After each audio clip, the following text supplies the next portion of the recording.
Bonjour à toutes et tous, je suis très heureuse de vous retrouver pour un nouveau live de l'Arbre sous les lunes. Alors aujourd'hui, j'aimerais parler toujours de cœur. Ce qu'Isabelle a dit hier m'a beaucoup touchée et ça a fait écho surtout à une interview de Christian Bobin, qui est un écrivain et surtout un homme que j'aime beaucoup. Et une phrase dans cette interview m'avait frappée justement avant-hier. Voilà cette phrase. Le poétique, c'est une manière de taper avec le cœur sur le cœur de l'autre. Le poétique, c'est une manière de taper avec le cœur sur le cœur de l'autre. J'ai trouvé ça vraiment... ça m'a frappé cette phrase, c'est le cas de le dire. Et je voulais vous partager quelque chose. Tous les matins, je fais un peu de yoga, d'autant plus en ce moment. Et à la fin de ma séance de yoga, je m'allonge. Et c'est un moment où je me connecte avec la terre, en fait. Je suis allongée sur le sol et vraiment, je me sens comme dans les bras de la terre. Et souvent, cette terre, elle me murmure des choses, elle m'invite, elle me donne ses enseignements.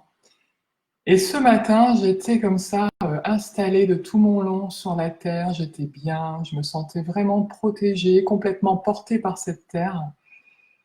Et, et tout d'un coup, je me suis connectée à mes pieds.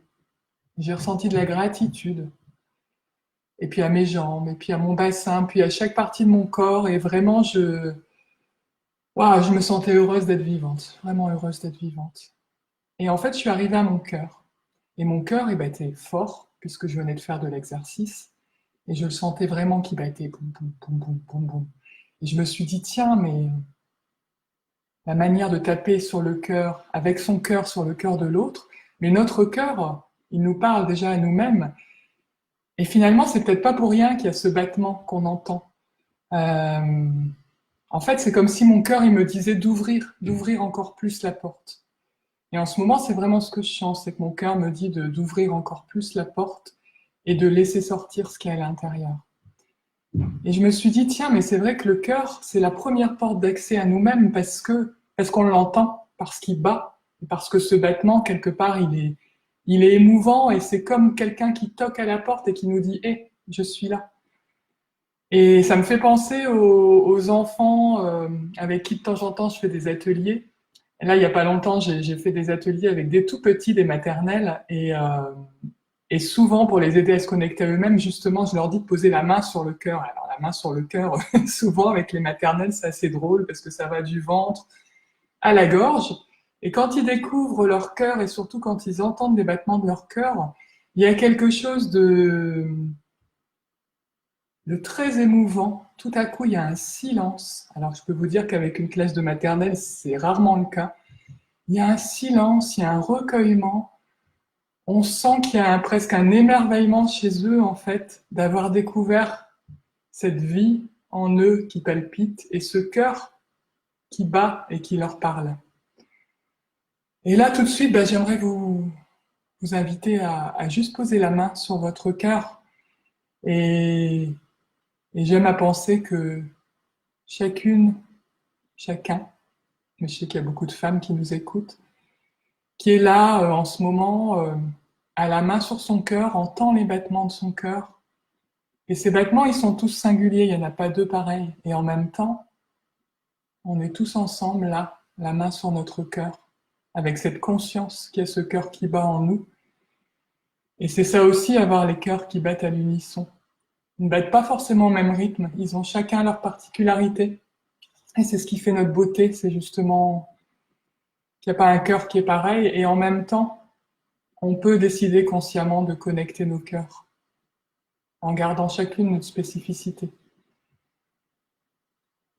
Et pour reparler de poésie, puisqu'on est parti là-dessus, sur le poétique de Christian Bobin, cette phrase, elle m'a marquée aussi parce que je suis persuadée de ça, j'ai la même sensation, c'est que vraiment la vraie poésie, c'est ouvrir son cœur et l'offrir à l'autre et quelquefois sans se poser de questions en fait, sans se dire est-ce que c'est ok, est-ce que c'est trop, est-ce que c'est pas assez, juste ouvrir et laisser s'échapper ce qui est à l'intérieur tel que c'est.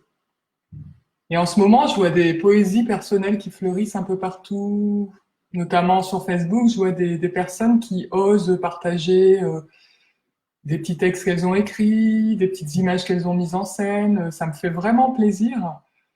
Et je me dis, bah tiens, peut-être que cette période où le temps est comme, je sais pas vous, mais alors moi, le temps, j'ai plus aucune prise sur lui. D'un coup, je me rends compte qu'il est 4 heures de l'après-midi et j'ai rien fait. Et quelque part, c'est très bien. J'ai vraiment lâché prise par rapport à ça. Et c'est peut-être ce temps sur lequel on n'a plus de prise qui va nous permettre aussi, ce temps qui est comme dilaté ou contracté, je sais pas trop, qui va nous permettre de nous connecter à nos poésies personnelles en nous connectant à notre cœur. Et ouais, je sens en tout cas pour ma part qu'il est vraiment temps que chaque être ose offrir sa poésie personnelle telle qu'elle est sans se dire je suis pas encore prêt. Et moi, pour ma part, je sens qu'on me demande d'aller plus loin dans, dans ce que je peux offrir ou en tout cas de pas filtrer, de pas choisir, de pas filtrer, de pas amoindrir le battement de mon cœur. Et pour finir, bah, du coup, j'avais envie de vous partager quelques lignes de Christian Bobin, puisque c'est lui qui m'a en partie inspiré tout ça. L'amour et la neige nous ravissent hors du temps. Devant la neige, nous sommes tous des enfants. Devant l'amour, nous sommes tous des enfants. Devant la mort, nous sommes tous des enfants. La neige est une enfant en robe blanche, une petite fille qui fait ses premiers pas sur terre. Une petite fille un an et demi. Elle apparaît, elle disparaît, elle réapparaît, elle ne vieillit pas. Voilà. Ben, je vous dis à dimanche, vous retrouverez Isabelle demain, et puis haut les cœurs. À bientôt.